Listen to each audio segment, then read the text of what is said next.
There was once a powerful king who feared what might happen.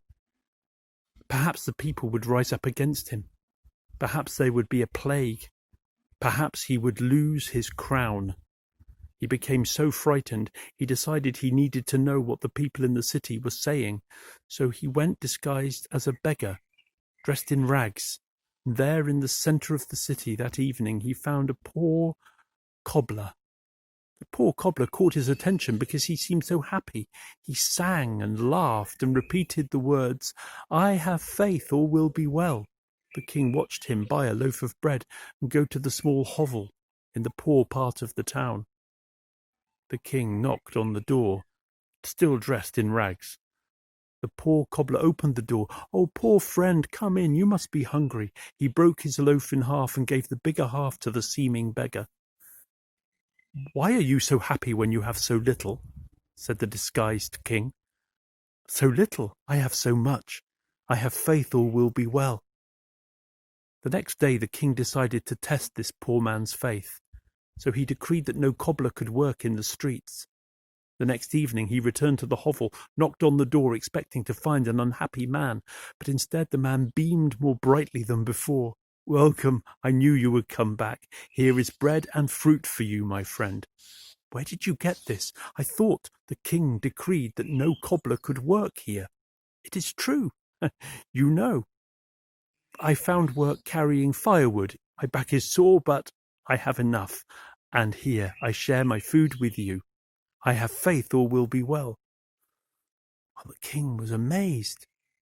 "I must test this man further." The next day he decreed that no wood carrier could work in the city. He also decreed there would be a recruitment drive of guards to protect his palace, and that no guard should be paid until the end of the month. The next evening the king returned to the hovel expecting to find misery. Instead, the man smiled more brightly than before. "Oh, do come in, my friend. I have a feast for you, bread, fruit, and there is wine to drink." The king ate and drank. "Where did you get this?" "I heard that no wood carrier could work in the city." "That's right. So there was a recruitment drive for guards to guard the palace. So I applied and got a job. I found at the end of the day, however, that they would not pay me. So I took the wonderful sword that I had been given.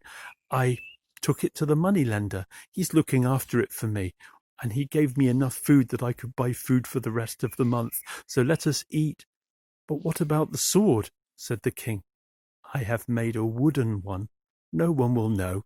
I won't need to take it out." The next day the king came into the square outside the palace. He was with an armored guard, and he was also with a poor prisoner, a thief. He said to the cobbler, now the guard, "You, man, take out your sword and cut off this criminal's head." "Cut off his head? It's against what I believe. Do it, or you yourself will die." The guard looked at the poor thief. "Why did you steal?" "I have many mouths to feed. It is hard to live in this city.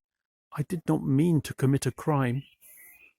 The guard looked around at the assembled crowd and said, "I will cut off this man's head, but if God decides that he should go free, may he turn my sword to wood." The crowd held their breath. He took out his sword and held it high, and it was indeed made of wood. People applauded. The man fell on his knees and kissed the guard's feet and went away dancing. The king stepped over to the guard. "I am the king, and I am also the beggar that visited you." Oh, king!"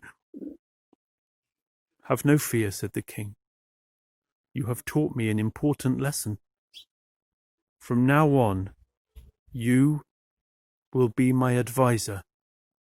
With you at my side, I have faith. All will be well." And all was well. I was told this story, or I heard this story, from a storyteller from India called Banu Mathy. She said it was a story with roots in Afghanistan. I believe it's from Afghan Jewish tradition. I'm telling it to you from my back garden here in Exeter. I'm David Heathfield. It's Tuesday the 2nd of June 2020. It's a breath of fresh air.